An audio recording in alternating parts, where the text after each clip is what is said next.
ولا يحصي نعماءه لا تون ولا يعدي حقه المجتهدون الذي ليس لصفته حد محدود ولا نعت موجود ولا وقت معلوم ولا أجل ممدود فترى الخلائق بقدرته ونشر الرياح برحمته الصلاة والسلام على الرسول المسدد المصطفى الأمجد المحمود الأحمد سيدنا ومولانا ومولى الكونين جد الحسن والحسين علي بن القاسم محمد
نمبر آیت جسے کل بھی میں نے تلاوت کیا اور آج بھی آپ کے سامنے اس کو تلاوت کیا ہے۔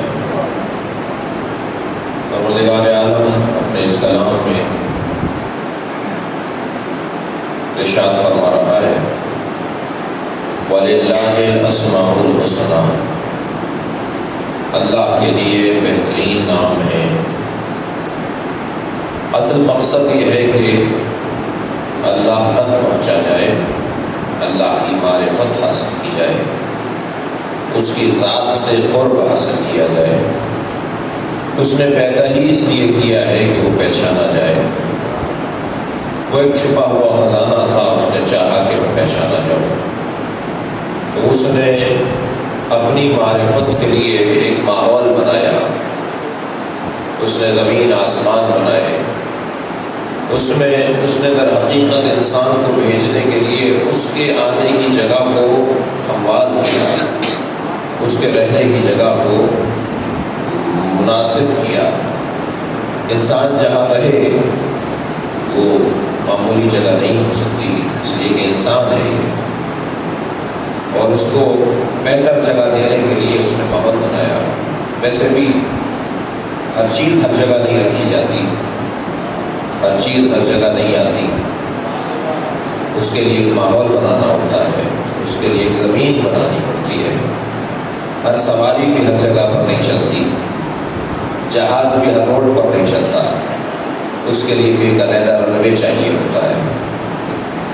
تو ہر مخلوق کے لیے ایک مناسب ماحول، اور انسان کے لیے اسے ایک مناسب ماحول بنانا تھا، اور انسان کے لیے بھی وہ ماحول بنانا مطلوب نہیں تھا، بلکہ انسان کو بھیجے تاکہ انسان اپنی صلاحیتوں سے خود اللہ کی طرف رجوع کرے، اللہ کو پہچانے، اللہ کی معرفت حاصل کرے۔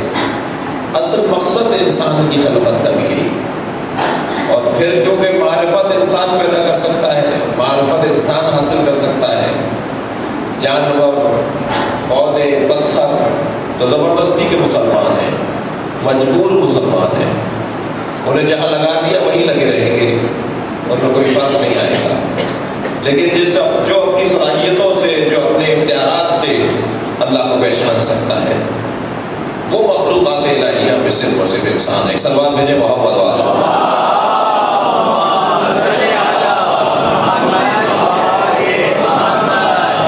لہٰذا بغیر ماحول بنائے ہوئے انسان کو وہ بھیج نہیں سکتا تھا۔ اس نے بہت کچھ خلق کیا انسان سے پہلے، انسان انسان سے پہلے زمین بن چکی ہے، انسان سے پہلے آسمان بن چکا ہے، یہ پانی خلق ہو چکا ہے، یہ ستارے اور چاند خلق ہو چکا ہے، یہ سورج بن چکا ہے۔ انسان افضل ضرور ہے مگر بعد میں آ رہا ہے۔ یہ ضروری نہیں ہے کہ جو افضل ہو وہ ہمیشہ پہلے ہی آئے۔ افضل کے لیے ضروری ہوتا ہے کہ اس کے لیے پہلے ماحول بنایا جائے۔ معمولاً ہم جب مجلس کر رہے ہوتے ہیں، اگر 4 خطیب ہوں تو جو بڑا خطیب ہے اس کا نام تو پہلے لکھتے ہیں مگر پڑھواتے اسے آخر میں۔ ایک صلوات بھیجیں محمد والے۔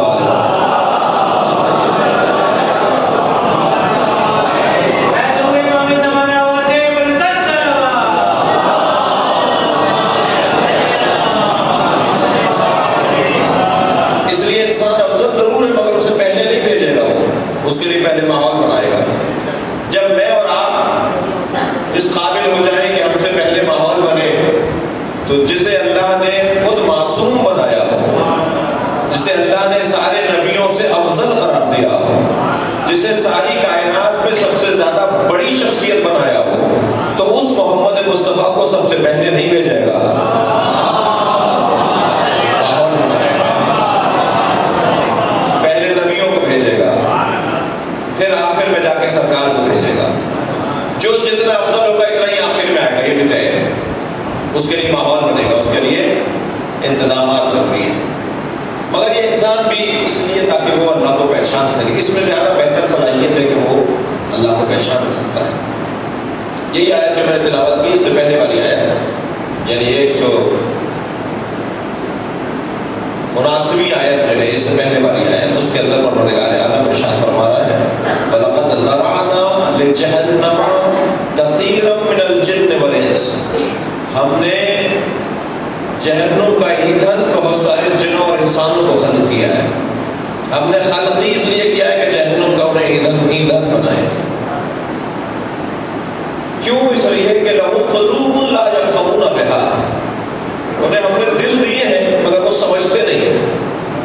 لَهُمْ آذَانٌ لَا يَسْمَعُونَ بِهَا، ہم نے انہیں کان دیے ہیں مگر وہ سنتے نہیں ہیں۔ لَهُمْ أَعْيُنٌ لَا يُبْصِرُونَ بِهَا، ہم نے انہیں آنکھیں دی ہیں مگر وہ دیکھتے نہیں ہیں۔ فرماتا ہے اولئک کالانعام، یہ جانور ہے۔ پھر فوراً کہتا ہے بل هم اضل، یہ جانوروں سے بھی پستر ہے۔ ہم نے جہنم کے لیے ایندھن بنایا ہے۔ اور فوراً اس آیت کے بعد کہتا ہے وَلِلَّهِ الْأَسْمَاءُ الْحُسْنَى، اللہ کے لیے بہترین نام ہے، فَادْعُوهُ بِهَا، ان ناموں کے ذریعے اسے پکارو۔ ان دونوں آیتوں کو ملا کر دیکھیں تو بات روشن ہے۔ پروردگار عالم یہ کہنا چاہتا ہے کہ جو اللہ کو ان کے ناموں سے نہیں پکارتا وہ جہنم کا ایندھن بنے گے، چاہے تمہیں پھر چلتے پھرتے انسان دکھائی دے رہا ہے۔ ایک صلوات بھیجے محمد والے۔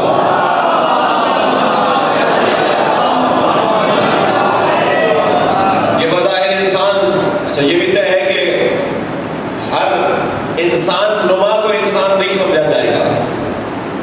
ہر انسان نما کو یہ حلیہ جو آپ کا ہمارا ہے، جس کو کے اندر بھی ہم دیکھیں گے تو وہ انسان نہیں کہلائے گا۔ اللہ کے نزدیک انسان نما جو لوگ ہیں ادھر حقیقت بعض اوقات ایک سلوات بھیج دیں۔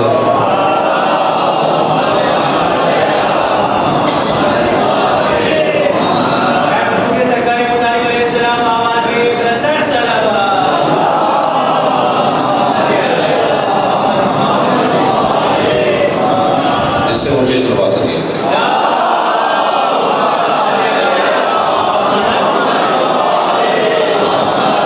یہ دیکھ جو بظاہر انسان دکھائی دے رہے ہیں، انسان ضروری نہیں ہے کہ سب انسان بھی ہو، یہ ضروری نہیں ہے۔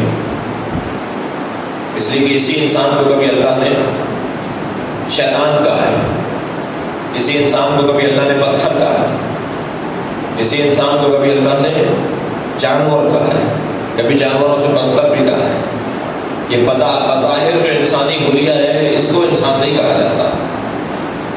ہمارے وجود کو اللہ نے 2 چیزوں سے بنایا ہے، ایک ہے طبیعت اور ایک ہے فطرت۔ طبیعت علیحدہ چیز ہے، فطرت علیحدہ چیز ہے۔ طبیعت اور فطرت کے ملاپ کو انسان کہا جاتا ہے، اور یہ بھی طے ہے کہ طبیعت اور فطرت میں لڑائی ہے۔ طبیعت ایک جانب کھینچتی ہے انسان کو، فطرت اس کے مخالف صرف پر کھینچتی ہے، دونوں میں آپس میں تناؤ بھی ہے۔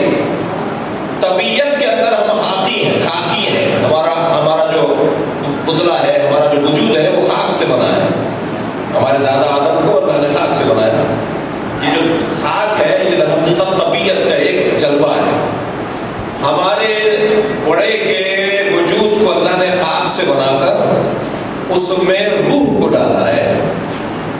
یہ جو روح الہی ہے یہ فطرت ہے، اور وہ جو خاک کا پتلا ہونا ہے وہ ہے طبیعت. اور روح میں اور طبیعت کے اندر، فطرت میں اور طبیعت کے اندر کھچاؤ ہے. صلوات بھیجے محمد وآلہ محمد.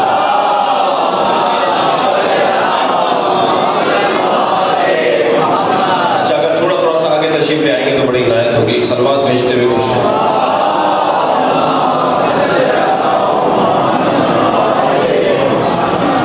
صلوات اور پڑھیں گے.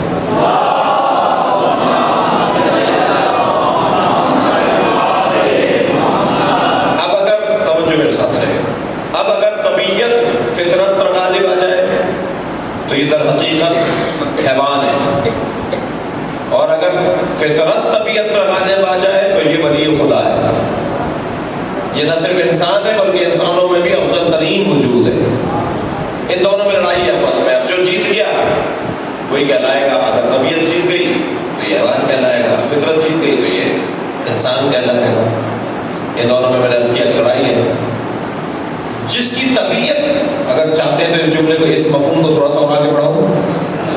جس کی طبیعت اس کی فطرت پر غالب آ جاتی ہے، اس کے اندر حیوانیت ہی حیوانیت ہوتی ہے. وہ کھاتا ہے حیوان بن کر، وہ جیتا ہے حیوانیت کے ساتھ، وہ ازدواجی زندگی گزارتا ہے حیوانیت کے لیے، وہ معاشرتی زندگی گزارتا ہے حیوان بن کر. وہ ہر کام اپنا حیوانیت کے زاویے سے انجام دے رہا ہوتا ہے. لیکن اگر جس کی فطرت اس کی طبیعت پر غالب آ جائے تو وہ کھاتا ہے مگر انسان بن کر، وہ زندگی گزارتا ہے مگر انسان بن کر. اب وہ ہر چیز نہیں کھاتا اس لیے کہ اس کی فطرت اس کی طبیعت پر غالب ہے، اور جس کی طبیعت اس کی فطرت پر غالب ہوتی ہے جو چیز مل جاتی ہے اسے کھا لیتا ہے. اسے یہ تمیز نہیں ہوتی کہ یہ حلال ہے یا حرام ہے. اس کی مثال اس گزرنے والی گائے کی طرح ہے جو ایک پرچون کی دکان سے گزرتی ہے تو دال کی بوری دیکھ کر اس کو منہ مارنے لگتی ہے. اسے یہ غرض نہیں ہے کہ یہ حلال ہے یا حرام ہے، اسے غرض یہ ہے کہ مجھے پیٹ بھرنا ہے. بس اگر انسانوں میں بھی کچھ ایسے دکھائی دے رہے ہوں جو حلال اور حرام کی تمیز نہ کرتے ہو، صرف پیٹ بھرنے کو مقصد جانتے ہو، تو دکھائی تو وہ انسان رہا ہے مگر حقیقت وہ حیوان ہے. حقیقت میں وہ حیوان ہے. لہذا ہر اس بلیے والے کو انسان نہیں بولا جائے گا. ادھر حقیقت بعض اوقات حیوان بھی شمار کیا جائے گا. تو یہ سب کچھ اللہ نے انسان کے لیے پیدا کیا اور انسان کو اپنے لیے پیدا کیا. یہ جملہ ٹھیک ہے کہ اللہ نے دنیا مومن کے لیے بنائی ہے. اللہ نے دنیا کافر کے لیے نہیں بنائی. عیش کریں غیر مسلم، عیش کریں کافر، دکھ اٹھائیں مسلمان، پریشانیاں اٹھائیں مومنین. یہ دنیا کے آرام، یہ دنیا کے عیش، یہ دنیا کی سہولتیں، یہ کافروں کے لیے اللہ نے نہیں بنائی ہے، یہ مومنوں کے لیے بنائی ہے. لیکن عزیزان گرامی، بس یہی غلط فہمی کا ایک پہلو آتا ہے کہ اللہ نے دنیا کو مومن کے لیے بنایا ہے مگر مومن کو دنیا کے لیے نہیں بنایا. ویسے وہ یہ بھول جاتا ہے کہ مجھے دنیا کے لیے نہیں بنایا، اور اسے یاد رہے کہ دنیا کو میرے لیے بنایا ہے. تو ساری دنیا اس کے قدموں میں رہے گی مگر اسے تکبر نہیں ہوگا، وہ مغرور نہیں ہونے پائے گا. وہ سائیکل پر بھی ویسے ہی آپ و تاب کے ساتھ چلے گا جیسے بڑی گاڑی میں چل رہا ہوگا. یہ بڑی بڑی سواریاں، بڑے بڑے مکانات اس کے اندر کوئی غرور کو نہیں لے کر آئیں گے، کیونکہ اسے پتا ہے کہ یہ دنیا میرے لیے بنی ہے، میں دنیا کے لیے نہیں بنا ہوں. عزیزان گرامی، ذرا محسوس کیجئے گا، بس یہی اللہ ایک حدیث قدسی کے اندر ارشاد فرماتا ہے. تمیزی بیان سے گزر رہا ہوں. اللہ فرماتا ہے خلقت الخلق لأجلک، اے انسان ساری مخلوق میں نے تیرے لیے بنائی ہے. دنیا آ گئی نا، اس میں زمین آسمان سب کچھ اس میں آ گئے. اے انسان میں نے ساری مخلوق تیرے لیے بنائی ہے. وخلقتک لأجلی، مگر تجھے اپنے لیے بنایا ہے. تو اپنی قیمت زمین، جائیداد، فلیٹ، مکان، دولت، پیسہ، جائیدادوں پر مت لگانا. تیری قیمت کسی فلیٹ پہ لڑنا نہیں ہے، تیری قیمت جائیداد کے پلاٹ پر لڑنا نہیں ہے. تیری قیمت میری رضایت کا حصول ہے. تو جتنا مجھے حاصل کرتا رہے گا اتنی تیری قیمت میں اضافہ ہوتا چلا جائے گا. صلوات بھیجے محمد و آل محمد.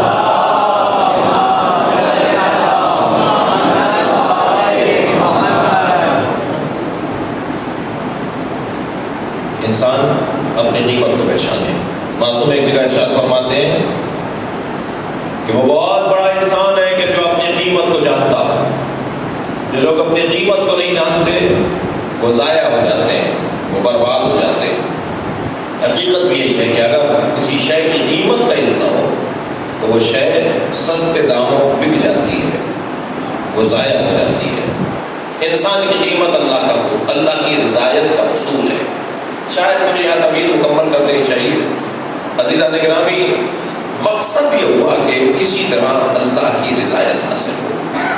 ہدف سب کی خلقت کا یہی ہے. اب کیا کیا جائے، کیسے معلوم ہو، کیا ہم سے فعل سرزد ہو جس پر ہمیں یہ معلوم ہو سکے کہ اللہ ہم سے راضی ہے. پروردگار عالم کی رضایت کے حصول کی کسوٹی کیا ہے، پیمانہ کیا ہے، ترازو کیا ہے؟ بس اس نے اعلان کیا کہ جو مجھے نہیں پکارتے اور مجھ تک نہیں آنا چاہتے وہ جانور ہو گئے. بلکہ کہا یہ جانوروں سے بھی بستر ہے. کہا کہ وہ لوگ کہ جو جہنم کا ایندھن بنیں گے ان کا عالم یہ ہے کہ انہیں آنکھیں دی ہیں دیکھتے نہیں ہیں، انہیں دل دی ہے سمجھتے نہیں ہیں، کان ہیں مگر سنتے نہیں ہیں. یہ جانور ہیں، جانوروں سے بستر ہیں. فوراً اس کی آیت میں کہا وَلِلَّهِ أَسْمَاءُ الْحُسْنَى، اللہ کے لیے بہترین نام ہے. صرف یہ کہہ کر نہیں رک گیا کہ اللہ کے لیے بہترین نام ہے، بلکہ کہہ رہا ہے فَادْعُوهُ بِهَا، اللہ کو پکارو ان ناموں کے ذریعے. خود بہا، بے مولانا تشریف فرمائے بائے استعانت، بے کی بہت ساری قسمیں، بائے استعانت، تم ان ناموں کی مدد سے پکارو. توجہ چاہوں گا عزیزان گرامی. یا اللہ یہ معاشرہ کہیں اس ترجمے کو سننے کے بعد ہمیں مشرک نہ بول دے. یہ تو کہتا ہے ہم خود اللہ تک جانا چاہتے ہیں، ہمیں کسی کے ذریعے نہیں پکارنا. سلوات بھیجے ذرا محمد والے.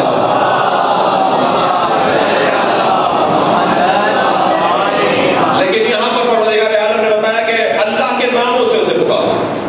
فَادْعُوهُ بِهَا، اس کو پکارو اس کے ناموں کے ذریعے. وَبَذَرُوا الَّذِينَ يُلْحِدُونَ فِي أَسْمَائِهِ، اور چھوڑ دو انہیں کہ جو اللہ کے ناموں میں الحاد سے کام لیتے ہیں. تھوڑی توجہ میری طرف اور چاہیے. الحاد لحد کا باب افعال ہے. لحد مہد کے وزن پر.